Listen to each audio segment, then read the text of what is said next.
Just এই ছাঁকনিটা এটার উপরে বসিয়ে রান্না করার পর যে এক্সট্রা তেল থাকে সেটা এখানে ঢেলে দিলেই কিন্তু তেলটা একদম রিফাইন হয়ে একদম পুরো ছেঁকে কিন্তু নিচে চলে যায় এবং তেলে থাকা ছোট ছোট যে ভাজা পোড়া দানা থাকে সেগুলো কিন্তু এখানে আটকে থাকে, এগুলো ভিতরে যায় না এবং এখান থেকে কিন্তু তেলটা ঢেলে আবার ইউজ করা যায়।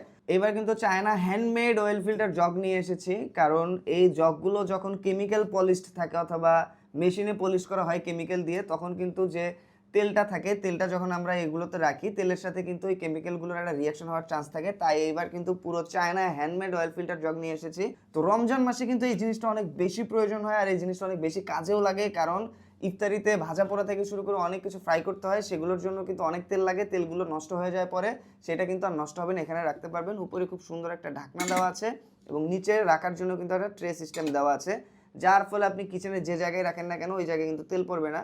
আর এটা যেহেতু পুরোটা ফুড গ্রেড স্টিল দিয়ে তৈরি, জং পড়বে না। আর এটা যেহেতু হাতে আপনার পুরোটা পলিশ করা আছে সেই ক্ষেত্রে কিন্তু এটা দেখলে আপনারা বুঝতে পারবেন যে জিনিসটা পুরোটাই হ্যান্ডমেড এবং অ্যাস্থেটিক একটা জিনিস। দেখেন এই জিনিসগুলো কিন্তু খুবই রুচিশীল এবং খুবই কাজের। তো রমজান মাসে ইফতারিতে ভাজা পোড়া অথবা যে কোনো রান্না করার সময় আপনার যে পরিমাণ তেল লাগে তার থেকেও কিন্তু অর্ধেক তেল লাগবে যদি আপনার বাসায় এই চাইনিজ হ্যান্ডমেড অয়েল ফিল্টার জগটি থাকে।